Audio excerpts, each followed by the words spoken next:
इतनी सारी बातें आ रही, नई टेक्नोलॉजी आ रही, ये आ रहा है, वो आ रहा है, उससे भी डरने की आवश्यकता नहीं रहेगी। हम टेक्नोलॉजी को अंगीकार करेंगे, हम उसके स्वामी बनेंगे।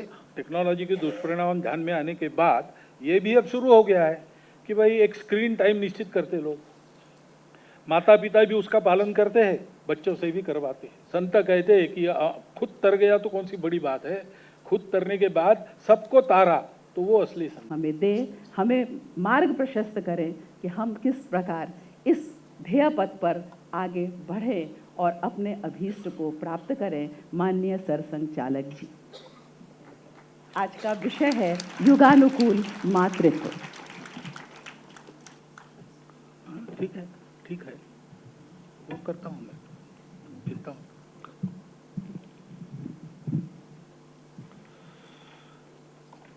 मंचस्थ विश्व मांगल्य सभा के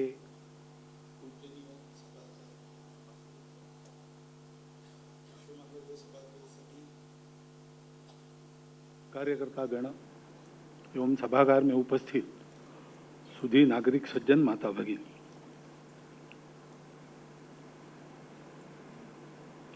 मातृत्व इस विषय पर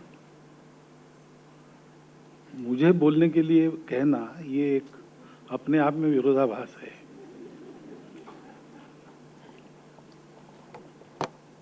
जो एक तरह से एकाधिकार महिलाओं का है, उसके बारे में पुरुष ने बोलना ये ठीक नहीं है।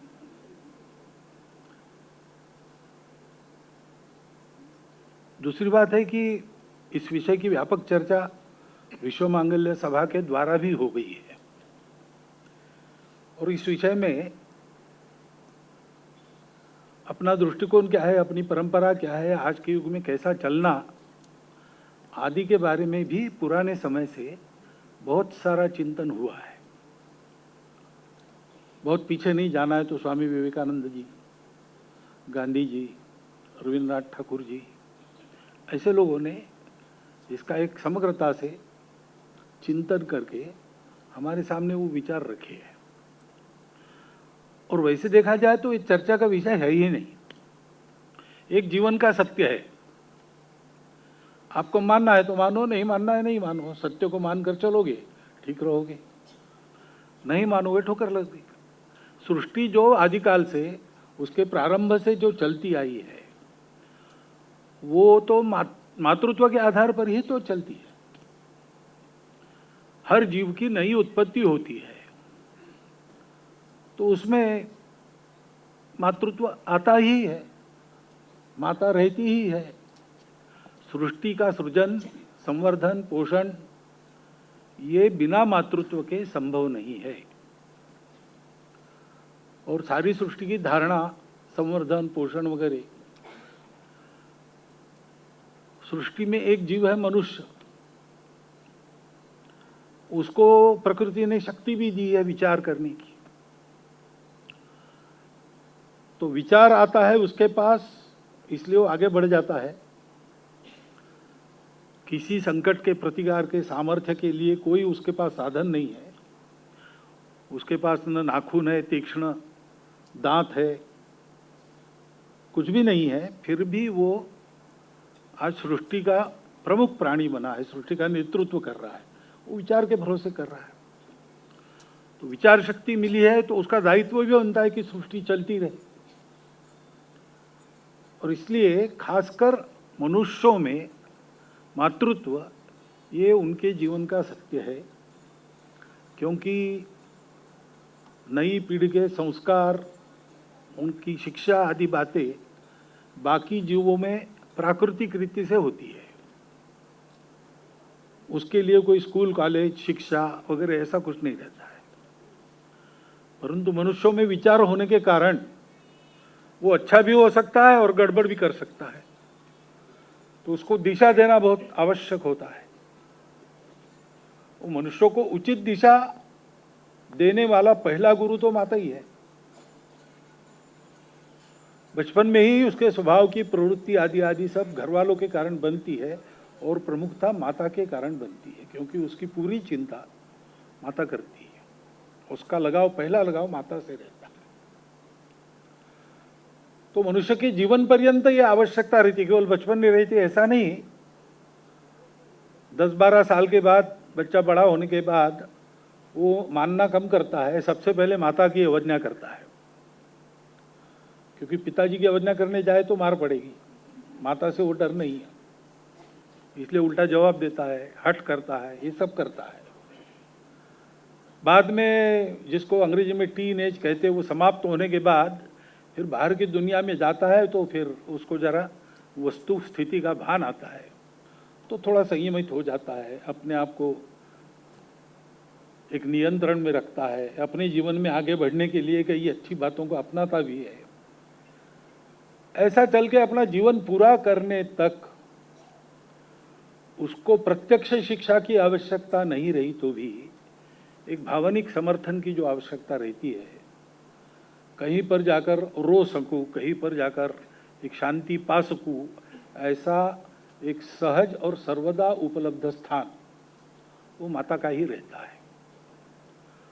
तो इसलिए ये मनुष्यों की जीवन पर्यंत आवश्यकता है। और अब्जावधि वर्षों के पहले सृष्टि उत्पन्न हुई तब से अब तक ये मातृत्व की परंपरा चल रही है। उससे हम सब पृथ्वीवासी उत्तम रीति से अवगत है। इसकी चर्चा का, इसके भाषण का कोई कारण नहीं है, लेकिन करना पड़ रहा है, इसलिए आयोजन किया और आप सब लोग आए भी,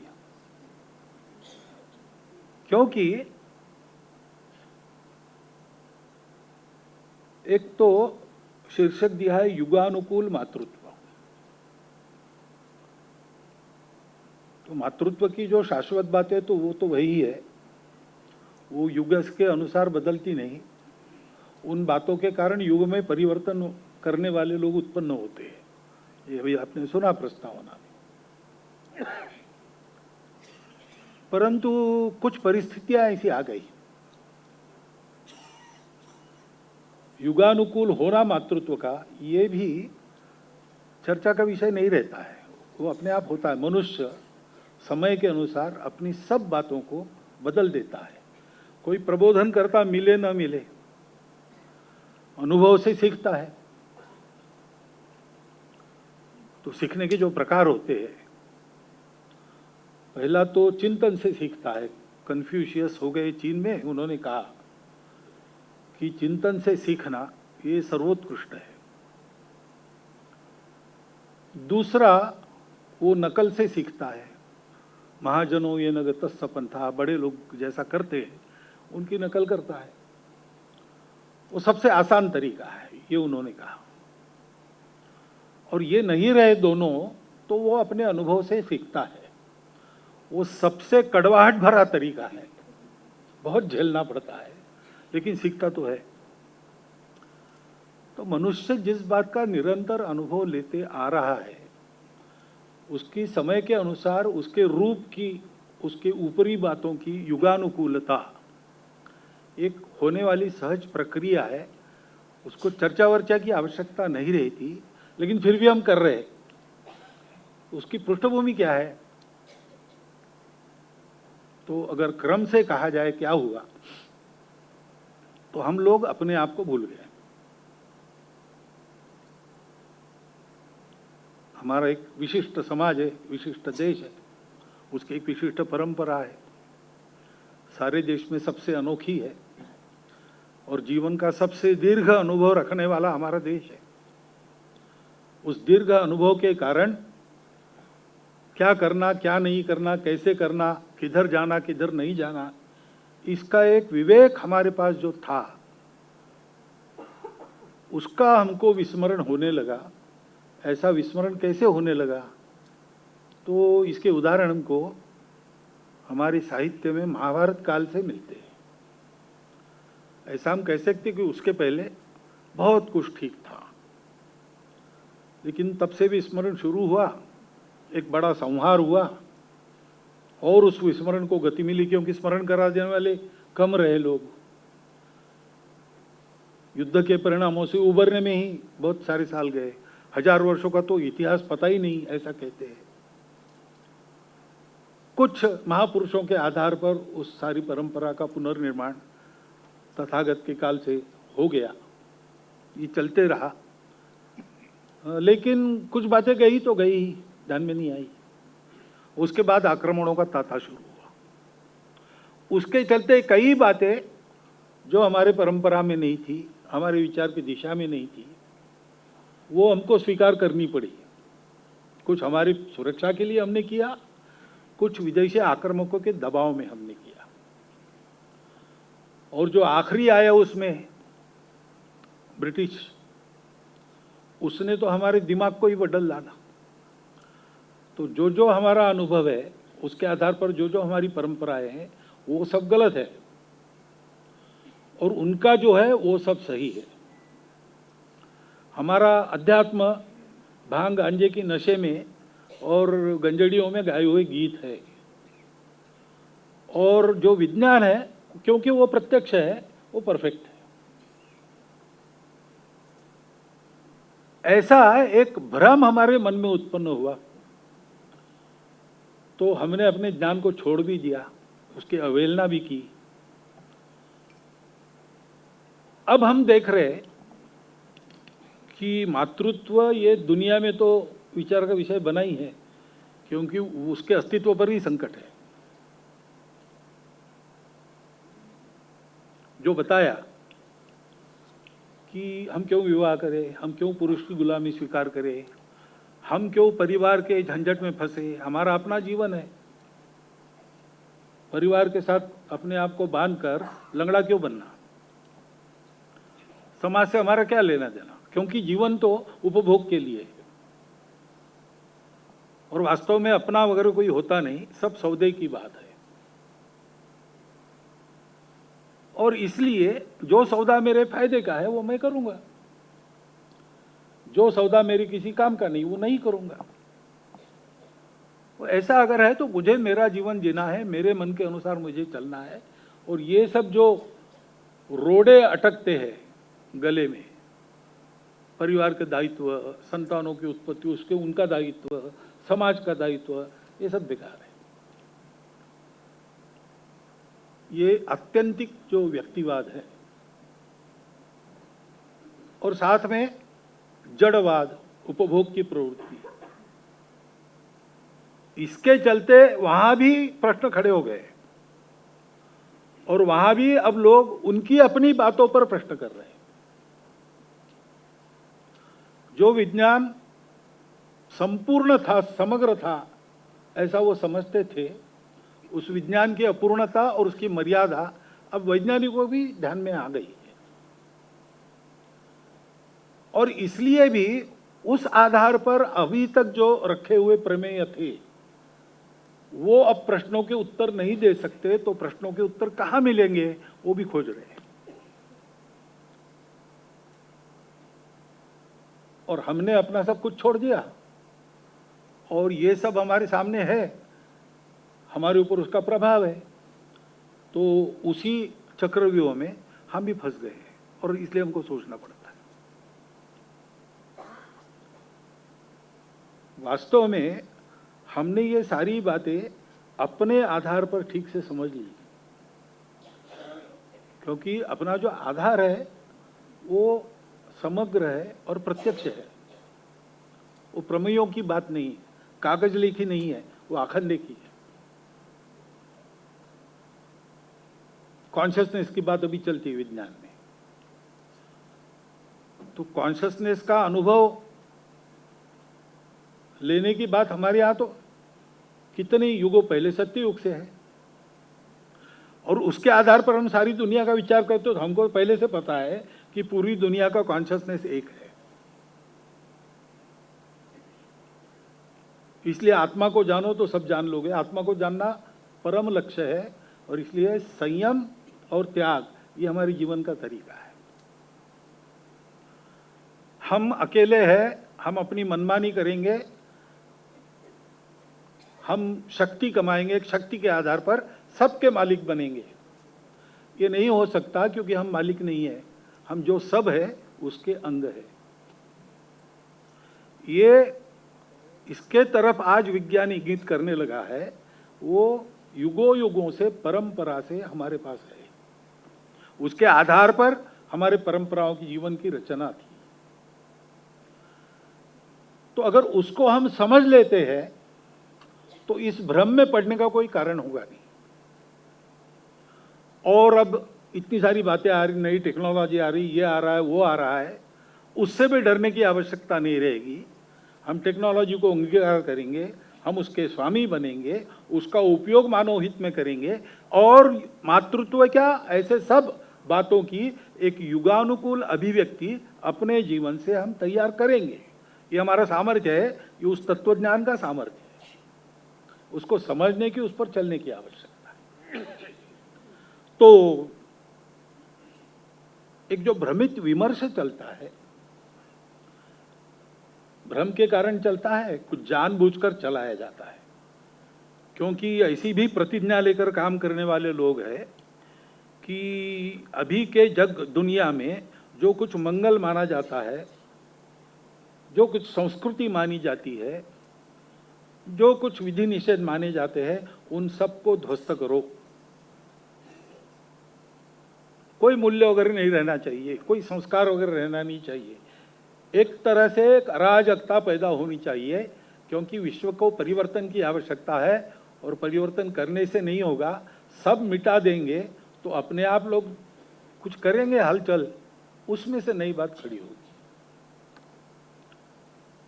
और इसलिए to unlearn everything to learn anew, इस प्रकार का एक उल्टा तरीका जो है अपने पास, उसमें से जो उपयोगी है वो निकालने के बजाय वो सब छोड़ देना। तो इदम च नास्ति परम न लभते, इस प्रकार की गति होती है समाज की। उसका अनुभव पश्चिम आज कर रही है। उनके भी पास मूल्य थे, उनके पास एक परंपरा थी, अधूरी थी लेकिन थी तो सही। उसमें संस्कारों की बात थी, विधि निषेधों की बात थी, भलमनसाहत की बात थी। परंतु इस प्रकार की एक जो आंधी आई भौतिकवादी विचारों की, उसमें से ये सारा जो उपजा, उसके चलते सब अफरा तफर हो गया, और इसलिए वो भी इसका अनुभव कर रहे हैं। इसलिए हमको ये चर्चा करनी पड़ती है। वो विमर्श है कि हमारा कोई संबंध नहीं आपस में, इसलिए हमारी आवश्यकता तो है, और आवश्यकता है इसलिए हमारे अधिकार है, कर्तव्य नहीं है। कर्तव्य तो सौदे की बात है। हमारे अधिकार की पूर्ति करने में जो उपयोगी है उसके लिए कर्तव्य है। जब तक वो उपयोगी है तब तक कर्तव्य है, उसके बाद नहीं है। और इसलिए हम अलग अलग है तो फिर सृष्टि के साधन मर्यादित है और हमारी आकांक्षाएं अमर्यादित है। तो इसका मतलब स्पर्धा होगी, जो पहले पहुंचेगा उसको मिलेगा। तो दौड़ो और सबसे आगे रहो। दूसरों को पीछे करने के लिए क्या करते हो उसका कोई महत्व नहीं है, कैसा भी करके आगे जाओ, वो ज्यादा से ज्यादा करो। तो संघर्ष होगा, संघर्ष होगा और स्वाभाविक है बलवान लोग जीतेंगे, तो जो दुर्बल है वो उनकी दासता करेंगे और उनके लिए दूसरा चारा नहीं, उनको मदद करो, उनके दास बनो, नहीं तो मरो। इस प्रकार की एक बात दिखती है और इसी को जीवन मानकर चले भौतिकवादी लोग। ये दुनिया का नियम है, struggle for existence, survival of the fittest. इसलिए फिट बनो और फिट बन के अपने सर्वाइवल का इंतजाम करो। दुनिया के सर्वाइवल की चिंता करने की जरूरत नहीं। जो उपयोगी है वो रखो, जो निरुपयोगी है वो अपने आप जाएगा। दुर्बलों का मरना ये प्रकृति का नियम है, ऐसा हम सीखे, हम यही सीखे। अब तो सृष्टि ये करती है, दुर्बलों को हटाती है, हटा दी जाती है। और इसलिए स्वैरता को एक अधिष्ठान दे दिया। स्वतंत्रता यानी स्वतंत्रता जब हम कहते हैं तो उसके साथ दायित्व आता है। वहां भी कहा गया कि तुमको हाथ चाहे जैसा घुमाने की पूर्ण स्वतंत्रता है, लेकिन उसकी मर्यादा मेरे गाल तक वो आता है तब रुक जाना चाहिए, उसके बाद तुम्हारी स्वतंत्रता नहीं है, क्योंकि झगड़ा ना हो, समाज चले। लेकिन इसका भी बंधन वो नहीं मानते। तो स्वहिरता को एक अधिष्ठान तत्व का मिल गया और सारी जिम्मेवारी, सारा दायित्व वो गुलामी माना गया।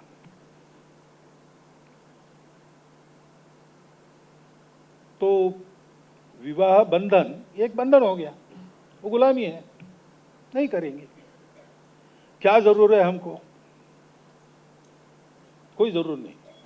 महिला को पुरुष की आवश्यकता नहीं, पुरुष को महिला की आवश्यकता नहीं है। तो तात्कालिक सौदा हो सकता है, विवाह वगैरह की कोई आवश्यकता नहीं।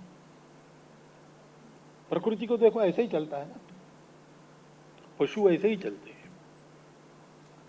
और इस जड़वादी तत्वज्ञान के अनुसार मनुष्य भी एक पशु है,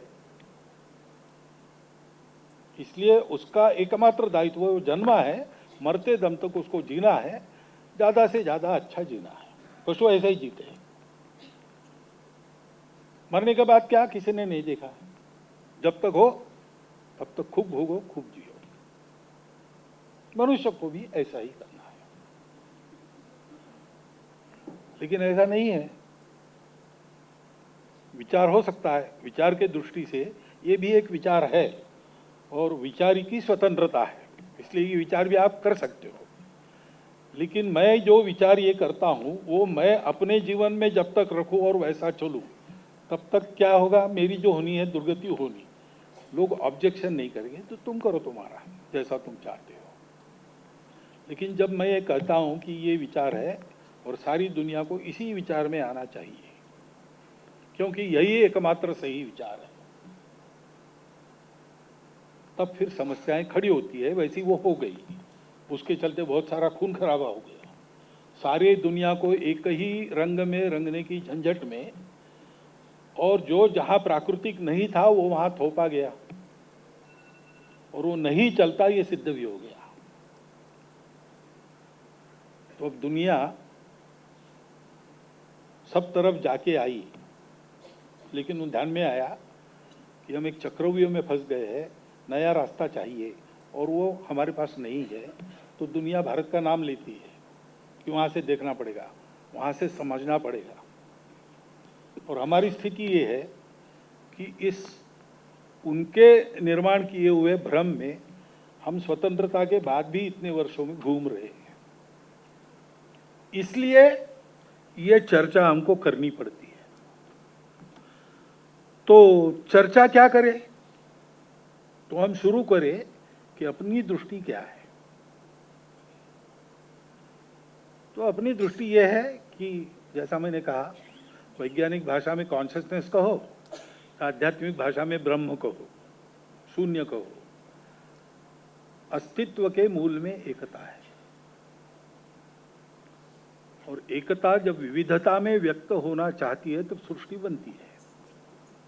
वो ऊपर से दिखती अलग अलग है, लेकिन अंदर से वो एक है। उसका अलग अलग होना, ये भ्रम कुछ दिन चलता है, उसमें से जाना पड़ता है। क्योंकि अनुभव करके ये भ्रम है ये समझना पड़ता है। अनुभव करने के लिए शरीर धारण करना पड़ता है, तो शरीर भी एक भ्रम हो जाता है। वो उसको चलाना तो है, जब तक ये ज्ञान प्राप्त नहीं करते, वो परम लक्ष्य है। तो इसलिए विविधता है, उसमें से जाना पड़ेगा, उसको स्वीकार करो, वो रहेगी।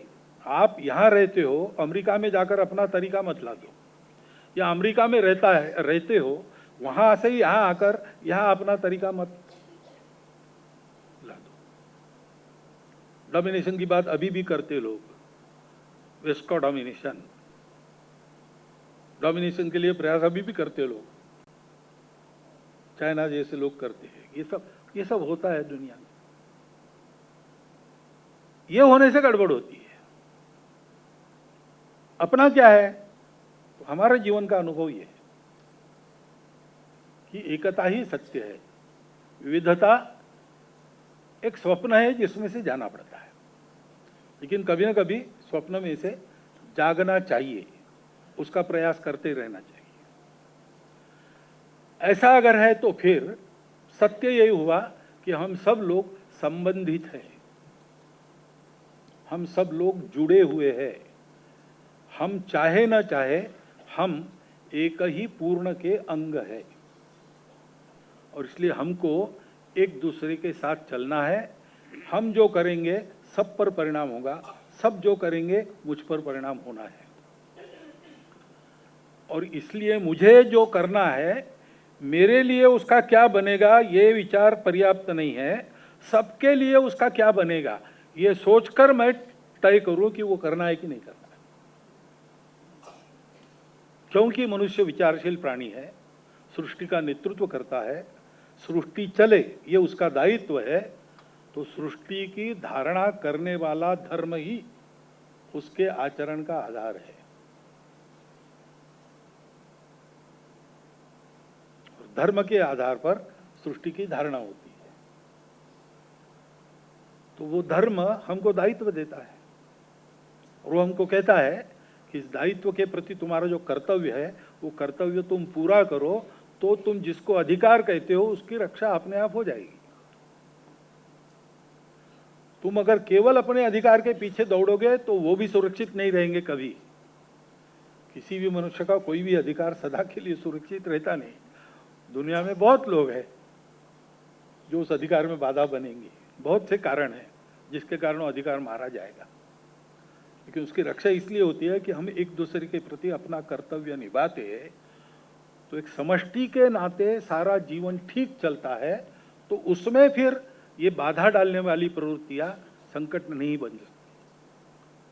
ये जीवन का अनुभव है दुनिया का आज तक का, खुला है। मुझे बहुत इसमें स्पष्टीकरण देने की आवश्यकता नहीं, ये स्वतः सिद्ध है।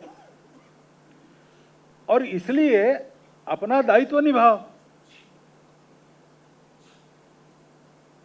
अब मातृत्व एक दायित्व है, विवाह ये एक दायित्व है। मातृत्व पशुओं में भी है, रेगुलेटेड नहीं है, प्राकृतिक है। तो वहां आपस में खून खराबा वगैरह सब होते रहता है। जो फिट है उसका सर्वाइवल वहां चलता है। मनुष्य अगर ऐसे करने लगा तो चलेगा ही नहीं, मनुष्य समाज भी नहीं रहेगा, और समाज की सृष्टि की धारणा करने वाला, सृष्टि को परम तत्व की ओर ले जाने वाला मानवता मनुष्य समाज भी नहीं रहेगा। वो चलना चाहिए कि नहीं चलना चाहिए? क्यों चलना चाहिए? क्योंकि हम उसके अंग हैं। वो नहीं रहेगा तो हम भी नहीं रहेंगे। हम जंगल काट रहे, हम पहाड़ों को उद्ध्वस्त कर रहे, हम जानकर भी इन बातों पर चल रहे, तो प्रकृति अपना रौद्र रूप दिखा रही, हमको नष्ट कर रही। पहले पहले वो विभीषिकाएं आई, 15-20 साल पहले सुनामी आई, इतने सारे लोग मरे। तो कई बड़े लोग थे जिन्होंने कहा कि मुझे लगा कि शायद दुनिया में भगवान नहीं है, अगर भगवान दयालु है तो ये कैसे हुआ? ये कैसे हुआ भगवान को क्यों पूछते, पहले अपने आप को पूछो। ये प्रकृति की विभीषिकाएं जो पहले कम होती थी वो अचानक कैसे बढ़ गई? ये सब हमारा किया हुआ है, क्योंकि हम इसके अंग हैं। इसको हम नष्ट करेंगे, हम भी नष्ट होंगे। और इसलिए इसकी धारणा ये हमारा कर्तव्य बनता है, अपने लिए भी ये कर्तव्य बनता है। तो इस अर्थ में अगर हम समझेंगे तो सृष्टि में सृजन तब होता है जब पुरुष और प्रकृति दो है, एक से नहीं बनता। केवल महिला से सृष्टि नहीं चलेगी, केवल पुरुषों से सृष्टि नहीं चलेगी। सृष्टि चलनी है तो इन दोनों का साथ होना, पूरक होना आवश्यक है। जो पाश्चात्य भी उसको कहना कि नहीं करना, एक भौतिकवादी विमर्श आया है कि कोई किसी का कुछ नहीं लगता, श्रेष्ठ कौन है, पुरुष है कि महिला है? तो स्वाभाविक पुरुष कहते हम श्रेष्ठ है, महिलाएं कहती हम श्रेष्ठ है, और अपनी श्रेष्ठता से सिद्ध करने के लिए अपने स्वभाव के विपरीत कर्म करो, चलता है। क्योंकि संघर्ष है श्रेष्ठत्व का। हमारे यहाँ श्रेष्ठ कनिष्ठ है नहीं, क्योंकि व्यक्ति पुरुष हो या महिला हो वो यूनिट नहीं है। सबसे नीचा यूनिट है परिवार, कुटुंब।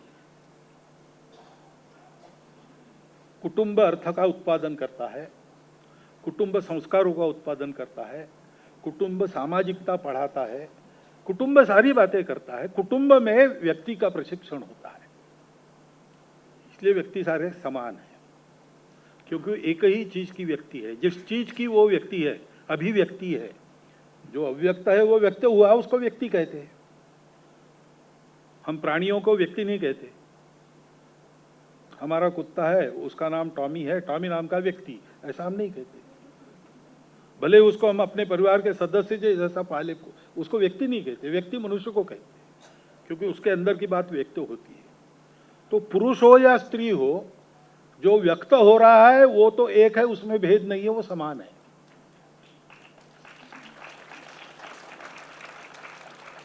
श्रेष्ठ कनिष्ठ कोई नहीं है, लेकिन उनकी समानता का अर्थ नहीं है जब तक वो इकट्ठा नहीं आते। उसके कारण सृष्टि की संभावना बनती है, सृजन होता है, धारणा होती है, सृष्टि की उन्नति होती है। ये सब महिला और पुरुष ने एकत्र आकर करने का काम है। एकत्र आकर करने का काम है तो एकत्र आना स्थायी चाहिए। आज यहाँ आ गए, उधर और कल कहीं चले गए, ऐसे से नहीं होता। पानी पेड़ लगाया है और जल्दी बड़ा हो इसलिए 12 बार जमीन बदली और 17 बार पानी बदला तो पेड़ नहीं लगता। वो एक जगह उसका पालन पोषण करके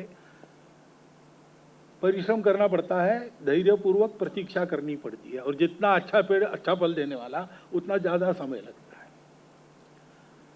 तो इसलिए सृष्टि की धारणा के लिए कुटुंब नाम का एकक बने,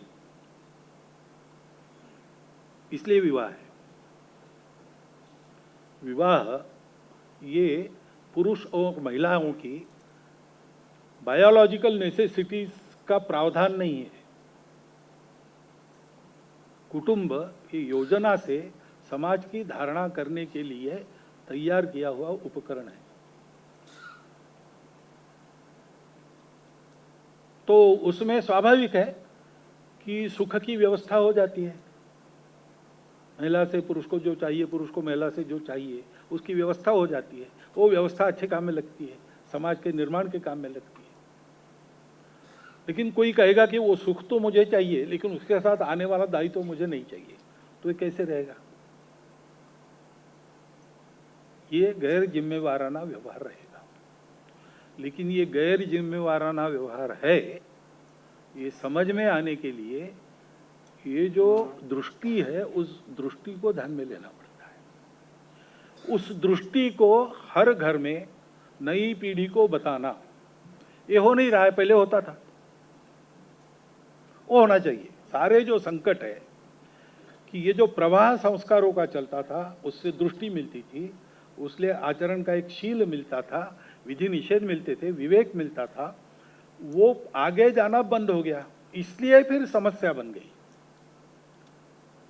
क्योंकि परिस्थिति तो बदलती है और परिस्थिति के अनुसार कुछ बातें बदलनी ही पड़ती है, कुछ बातें किसी भी हालत में नहीं बदलनी है। हम मर जाएंगे लेकिन उनको नहीं बदलेंगे, हम नष्ट हो जाएंगे लेकिन उसको नष्ट नहीं होने देंगे। लेकिन कुछ बातें हैं समय के अनुसार बदलनी पड़ती है। तो समय बदला है। पुरानी परिस्थिति में एकत्र रहना संभव था, आज प्रयास करके भी संभव नहीं होता। तो ये परिस्थिति का परिवर्तन, ये संकट नहीं। अगर दृष्टि है तो ये संकट होता है क्या? तो ऐसे कई परिवार है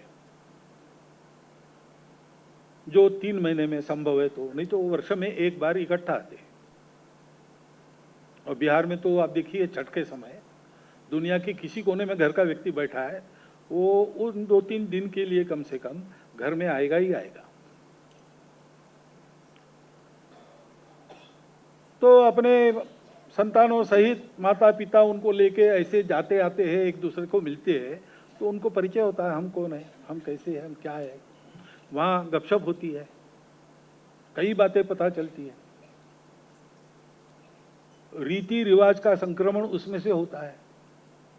एक घर में माता पिता से विवाद करने वाला बच्चा ऐसे फैमिली गैदरिंग में जब जाता है तो देखता है कि अन्य भी कुटुंब जो है हमारे परिवार के, उनमें ये चल रहा है।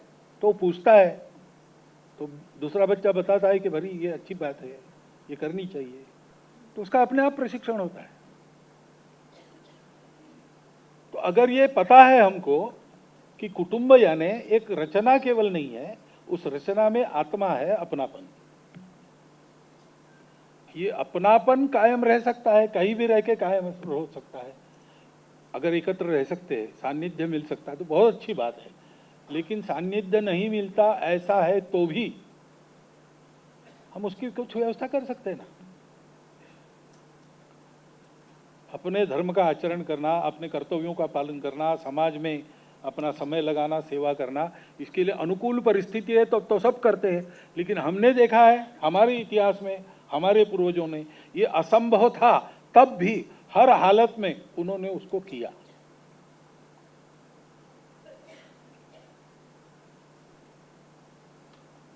अपने शील की रक्षा एक मुद्दा था, वो करना असंभव हो गया, ऐसे हमारे इतिहास में प्रसंग है। तो जौहर हो गए, लेकिन शील पर आंच नहीं आने दी। नरमुंडों को ढेर लगे, मनों से तोले गए, लेकिन परंपरा को, संस्कृति को नहीं छोड़ा। तो इस प्रकार अनुकूलता में चलना और प्रतिकूलता में चलना, तो पहली तो बात ये संकल्प चाहिए कि ये सत्य है, अनुभूत सत्य है, उसको चलना चाहिए। ये संकल्प अगर है तो रास्ते निकलते हैं। हर बार मरना ही पड़ता है ऐसा नहीं है। तो हम देखते दुनिया में लोगों ने अपनी जमीन छोड़ दी, दूसरे देश में चले गए। पारसी लोग यहाँ आए अपने धर्म की रक्षा करने के लिए। तो ये क्या है, इसका महत्व क्या है हमारे आज के जीवन में, इसका संबंध क्या है, एकदम ध्यान में नहीं आता है। जो चकाचौंध है भौतिकता की और हमारे मन में जो विस्मरण है उसके कारण। स्वामी विवेकानंद अमेरिका में गए, वहां का बौद्धिक वैभव उन्हें देखा, उनके मन में चकाचौंध नहीं आई। उन्होंने कहा अमेरिका का वैभव तो अद्वितीय है, अनुपमेय है अभी, लेकिन भौतिकता के घोर अंधकार में वो लोग फंस गए हैं। इसलिए उन्होंने हमको कहा कि हे भारत, तुम उठोगे तो तुम्हारा उत्थान तुम्हारे अपने भलाई के लिए नहीं है, ध्यान रखना। तुम भौतिक वैभव के उदाहरण तुमको नहीं बनना है, बन गए अपने आप जाते जाते, कोई बात नहीं, लेकिन उसके लिए तुम नहीं जी रहे हो। तुम अपने पराक्रम से सारी दुनिया में जगत जेता का आदर्श रखने के लिए नहीं हो, तुमको सेवा करनी है, परोपकार त्याग का आदर्श रखना है। तुम्हारी समाज की महिलाओं को सीता सावित्री का आदर्श रखना है। सारी दुनिया देखने के बाद और पाश्चात्यों की संगठन शक्ति को मानने के बाद भी स्वामी विवेकानंद चकाचौंध में फंसे नहीं, वो ये देख सके। क्यों? क्योंकि उनको वो बात मिली थी, वो जानते थे। अब हम उनके जैसे ज्ञाता नहीं होंगे, लेकिन ये बातें तो हम जान सकते हैं। उसको जानकर विचार करना तो उपाय मिलेंगे। अब टेक्नोलॉजी आई है, उसके कारण बड़ा ऐसा होता वैसा होता। टेक्नोलॉजी आई है यानी वो तो अपने पैरों से चलकर तो नहीं आई, किसी ने लाई हमारे घर में। आवश्यकता है, टेक्नोलॉजी तो रोक नहीं सकती कोई, टेक्नोलॉजी का जमाना है, तो उसका उपयोग करके जीवन सुलभ बनाना, उसका उपयोग करके ज्ञान बढ़ाना, ये सब करना चाहिए। लेकिन वो अपना दास है, हम उसके दास नहीं है। उसको ऐसा रखना, अगर टेक्नोलॉजी का जमाना है इसलिए छोटा दूध पीता बच्चा रो रहा है, उसका रोना बंद करके आप उसके हाथ में मोबाइल दे दो, तो फिर टेक्नोलॉजी आएगी ही आएगी। तो टेक्नोलॉजी है, लेकिन उसका एक अनुशासन भी है। जागतिक संदर्भों में हमारी सरकारवाजी ने कुछ दिन पहले कहा कि टेक्नोलॉजी को 3 मर्यादाओं में रहना चाहिए: इकोलॉजी, इकोनॉमी और इथिक्स। हम अपने व्यक्तिगत और पारिवारिक जीवन में इसका उपयोग कर सकते हैं ना, हो रहा है। टेक्नोलॉजी के दुष्परिणाम ध्यान में आने के बाद ये भी अब शुरू हो गया है कि भाई एक स्क्रीन टाइम निश्चित करते लोग, माता पिता भी उसका पालन करते हैं, बच्चों से भी करवाते हैं। अब मोबाइल के कारण, टेक्नोलॉजी के कारण मनुष्यों के क्षमता का ह्रास होने की संभावना है, ये तो दिखता है। 9 गुना 3 कितने, ऐसा पूछते हैं तो हम तो पहाड़े सीखे इसलिए 27 हमको मालूम है, लेकिन आज पूछो तो बच्चा एकदम मोबाइल निकालता है, कैलकुलेटर, और फिर बताता है। वो कष्ट नहीं करता अपने दिमाग को थोड़ा तानने का, क्योंकि जो सुलभ है और क्विकली अवेलेबल है, तो मैं क्यों परिश्रम करूं? जब वाहन उपलब्ध है, 25 कदम दूर जाना है, वाहन है मेरे पास, तो मैं पैदल क्यों जाऊं? तो ठीक है, ये सुविधा आ गई, साथ में फिर डायबिटीज भी आ गया। तो इसका जो विवेक है, वो विवेक अगर माता पिता आचरण करते हैं तो बच्चों में भी आता है। अभी पति पत्नी दोनों काम करते, कैसे समय देंगे? कैसे समय देंगे यानी देना तो पड़ेगा ना। आपकी प्रायोरिटी क्या है? कमाई प्रायोरिटी है कि बच्चों का अच्छा होना प्रायोरिटी है? करियर करियर करियर, बच्चों को करियर की तरफ धकेलते समय प्रायोरिटी क्या है? आपको बुढ़ापे में आपकी सेवा करने वाले बच्चे चाहिए कि अमेरिका से टेलीग्राम करने वाले कि मैं आ नहीं सकता, आप उधर निपट लो? एक करियर एक लेजिटिमेट परस्यूट है, उसकी मान्यता है, परंतु उसकी भी मर्यादा है।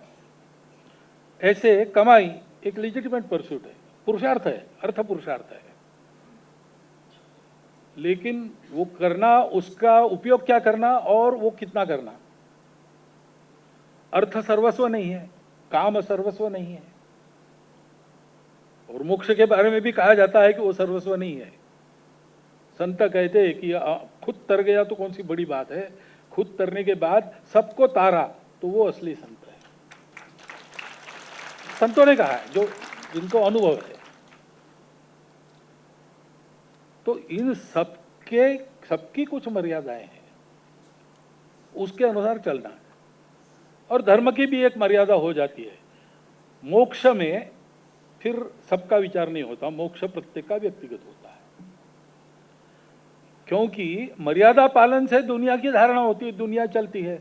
मनुष्य अपने विकास में एक मर्यादा पालन करता है, सृष्टि अपने बढ़ने में एक मर्यादा पालन करती है, ये सब लोग मर्यादा पालन करते हैं, इसलिए सृष्टि चलती है। तो उस मर्यादा को ध्यान में रखकर अगर हम विचार करेंगे तो हमारी प्राथमिकताएं बनेगी। हम राणा प्रताप का पाठ था हमको हिंदी की पुस्तक में, और उसमें एक वाक्य था कि गुलामी के पंच पकवानों से स्वतंत्रता की सूखी रोटी भली है। ये क्या चीज है भाई? तो ये मर्यादा ही है ना। पंच पकवान ना नहीं चाहिए ऐसा नहीं है, लेकिन वो गुलामी की नहीं चाहिए, स्वतंत्रता का चाहिए, सूखी रोटी ही भली है। ऐसे हर बात में हमको तय करना है तो समय भी निकल आएगा। आवश्यकता के नाते करते हैं तो समय निकालती है। और आश्चर्य की बात क्या है, इतने सब आत्मविस्मरण और परिस्थिति के बाद भी भारत की हमारी माताएं इसके लिए समय निकाल लेती है। आप देखो, भारत में महिला समाज जो है उसकी इतनी विविधता है कि एक जगह का उदाहरण दूसरी जगह लागू नहीं पड़ता। आप अलग अलग तबकों में जाएंगे, अलग अलग स्थिति है। एक बड़ा सर्वे हुआ 2017 में, तो कई महिला संगठनों की कार्यकर्ता महिलाओं ने मिलकर किया एक समग्र इस प्रकार का सर्वेक्षण। पहली बार भारत में हुआ शायद, और भारत सरकार को दे भी दिया गया है। तो उसमें यह ध्यान में आता है कि भारतीय महिलाओं का इस सारी परिस्थितियों में, सब तबकों में, सब प्रकार की परिस्थितियों में हैप्पीनेस कोशेंट सबसे ऊपर है दुनिया में। वो उन्होंने बताया, ये आंकड़ों वालों ने स्टैटिस्टिक्स जमा करके निष्कर्ष नहीं निकाला, उसमें प्रश्नावली में इसके भी प्रश्न थे, उसमें सबका एकमुखी उत्तर ये है। ये क्यों है? ये अगर हम देखते हैं ना तो इन सारे प्रश्नों के उत्तर मिलते हैं। और जैसा मैंने कहा कि ये प्रश्न एक कलेक्टिव प्रश्न है क्योंकि सबको फेस करना पड़ता है, लेकिन उत्तर तो अपना अलग अलग देना पड़ता है, इसलिए इसका गणित जैसा उत्तर नहीं होता है। 2 और 2 4, कहीं भी जाओ कभी भी जाओ 2 और 2 4, ऐसा नहीं है। एक तो अपने महिला समाज में इतनी सारी विविधता है परिस्थिति की, जनजातीय क्षेत्रों में अलग है, झुग्गी झोपड़ी में अलग है, ग्रामीणों में अलग है, शहरों में फिर उच्च मध्यम वर्ग, कनिष्ठ मध्यम वर्ग वगैरह वगैरह हम कहते हैं, इन सब में अलग अलग स्थितियां हैं।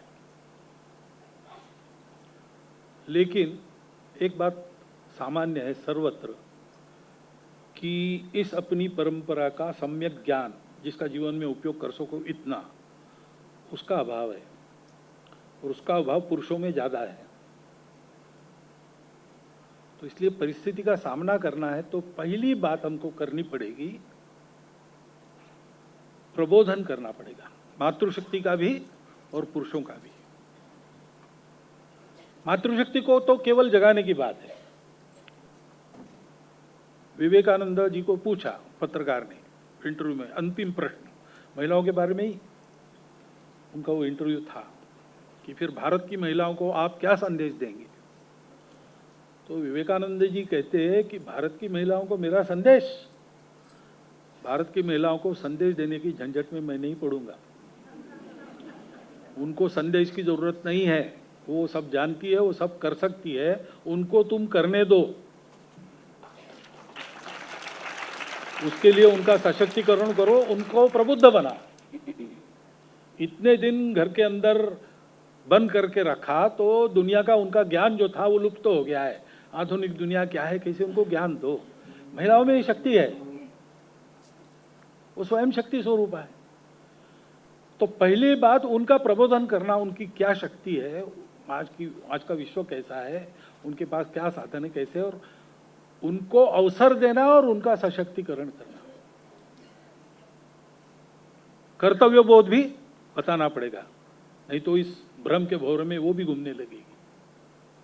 तो अपनी दृष्टि का भी बोध कराना पड़ेगा, ये पहली बात है। दूसरी बात है कि जो जिस शैली में हम पहले करते थे, अभी थोड़ी अपनी शैली बदलनी पड़ेगी। पहले आज्ञा पालन का जमाना था, हम जब छोटे थे तो माताजी ने कहा, पिताजी ने कहा, नो आर्ग्यूमेंट, चुप यानी चुप। श्रद्धा भी थी, उसको कोई प्रतिक्रिया नहीं होती थी, मालूम था कि जीवन देखा है इन्होंने, इनके अनुभव से ही सब ठीक रहेगा। तो हम अभी ऐसा नहीं है, नई पीढ़ी प्रश्न पूछती है, उनको तर्क बताना पड़ता है, जो सारा भौतिक साधनों से प्रचार का मारा उन पर होता है, उसमें से भूल भुलैया उत्पन्न हो, उनसे उनको बाहर निकालना पड़ता है। तो एक तो बहुत अधिक अपनापन देने की जरूरत है, समय देने की जरूरत है, और संवाद करने की जरूरत है। डिक्टेशन नहीं, डिस्कशन, ऑर्डर नहीं, कॉन्सेंसस। आज परिवार में बातचीत बंद हो गई है, अपना मोबाइल, सब लोग ऑफिस से पति पत्नी दोनों आते हैं, बच्चे भी स्कूल से आते हैं, भूख लगी है इसलिए कुछ खा लेते हैं, हर एक आदमी अपना मोबाइल लेके ऐसा करते बैठता है। बाहर के मिलने के लिए आ गए, उनकी भी सुध नहीं लेता है ना, ऐसा आपका भी अनुभव होगा। इसको बदलना पड़ेगा, तो समय मिलेगा, समय मिली तो बात होगी, बात में गपशप होगी तो बच्चा खुलकर कुछ बोलेगा। बच्चा अपना कितना भी दूर चला जाए, जीवन में उसको अनुभव जरूर आता है कि हमारा अपना क्या है, इसका महत्व दुनिया में है। तो लाख बाहर गया तो भी कभी आकर आपको पूछेगा कि ये ऐसा ऐसा है, इसका उत्तर चाहिए।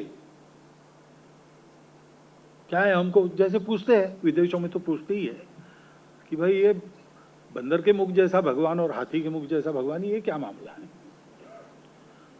अब वो घर में आके पूछते तो घर में पिताजी को पता नहीं, माताजी को पता नहीं।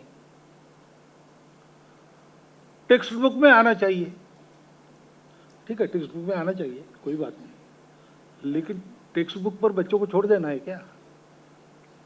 अपने बच्चों की परवरिश पहले 12 साल तक अपने हाथ में रहती है।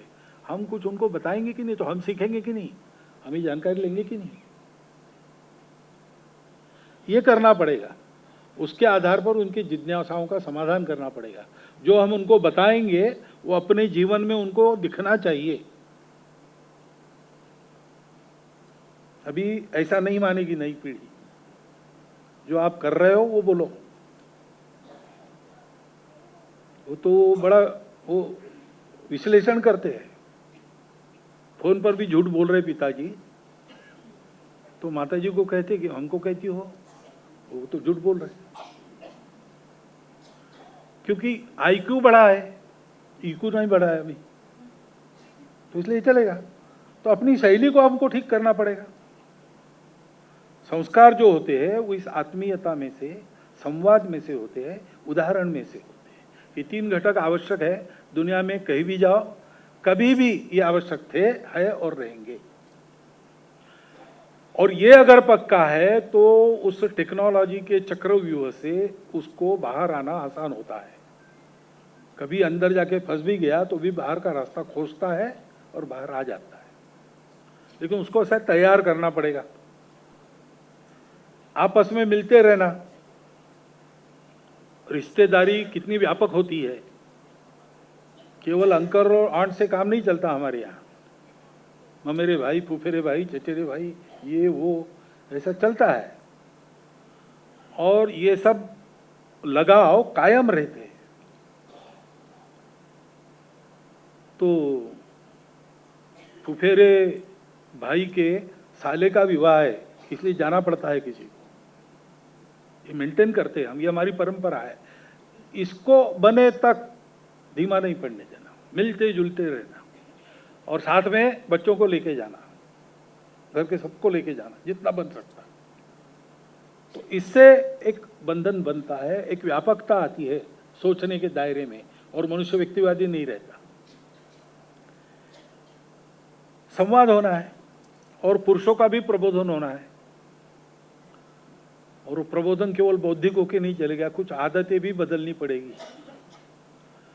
इसलिए महिला तो शक्ति स्वरूपा है, और वो एक समय 18 काम कर सकती है, 18 हाथ वाली है दुर्गा। तो इसलिए घर के 18 काम उसी के जिम में लगाना ये भी ठीक नहीं है ना। पहले क्लियर कट दो दुनिया थी, महिलाओं की घर में, पुरुषों की बाहर में।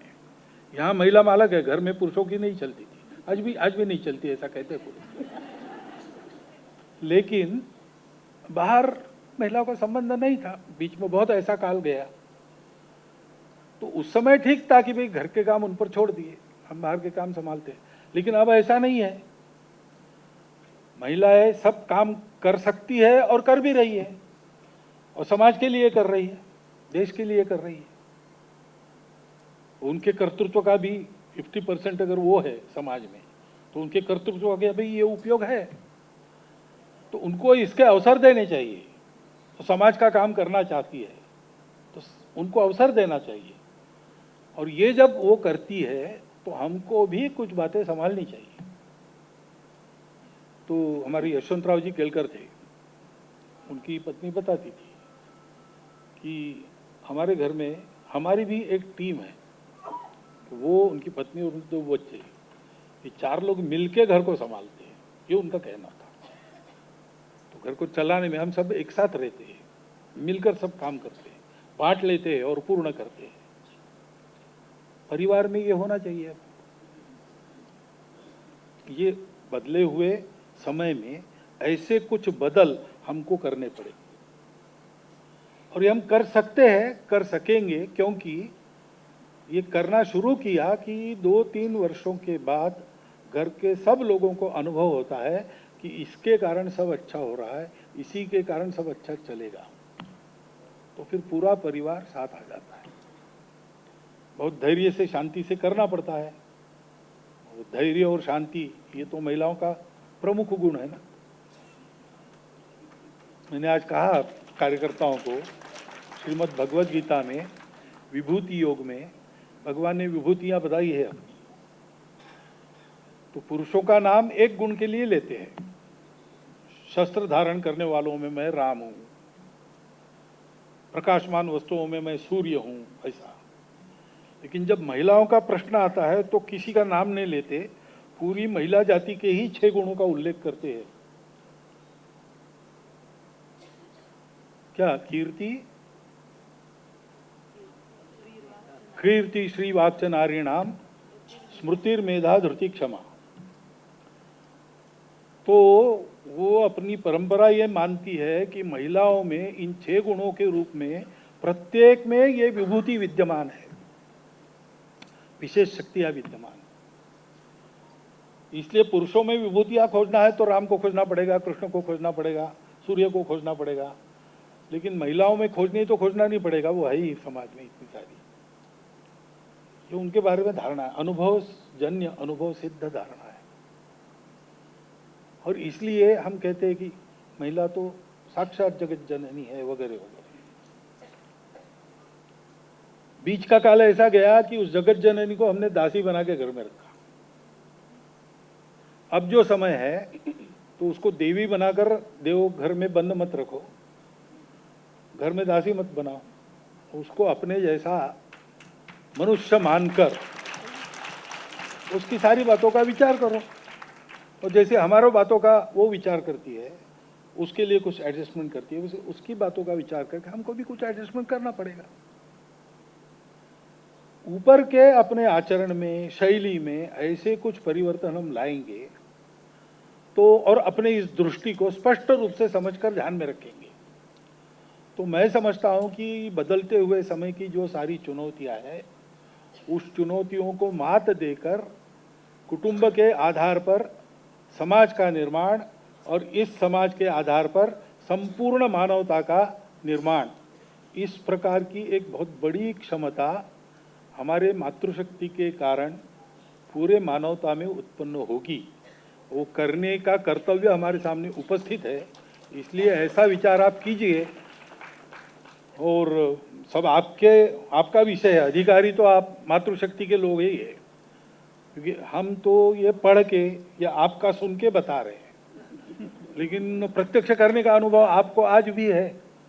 तो आप करने लगेगी तो हम लोगों का भी कुछ ठीक बनेगा, हम लोगों में भी सुधार होगा।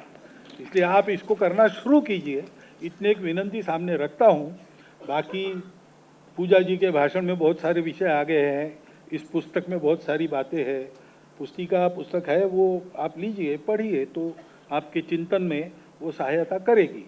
तो ये सब हो जाता है तो फिर आज का ये जो विषय है युगानुकूल मातृत्व, उसके बारे में जितना विचार करना चाहिए वो सारा विचार अपने पास आ गया, ऐसा होगा, ऐसा एक सूचना जोड़ता हूँ मैं। केवल मेरे भाषण पर मत जाइए, एक प्रयोगावस्था में सारी बातें हैं, तो चल रहा है। तो इन पुस्तकों को भी पढ़िए, उस भाषण का भी विचार कीजिए, और मुख्य बात है ये सब करते हुए करना प्रारंभ कीजिए। हम करना शुरू करेंगे तो हमारी अगली पीढ़ी का, हमारी वर्तमान पीढ़ी का, हमारे परिवार का, हमारे समाज का और संपूर्ण मानवता का कल्याण जिस रास्ते से होता है वो रास्ता खुलेगा, और ये आपके करने पर ही निर्भर है। इसलिए हाथ जोड़ के आपको ये विनंती फिर से एक बार उसका स्मरण देते हुए, और आपने सुन लिया इतना लंबा भाषण, इसलिए आपको धन्यवाद देते हुए मैं अपनी 4 शब्द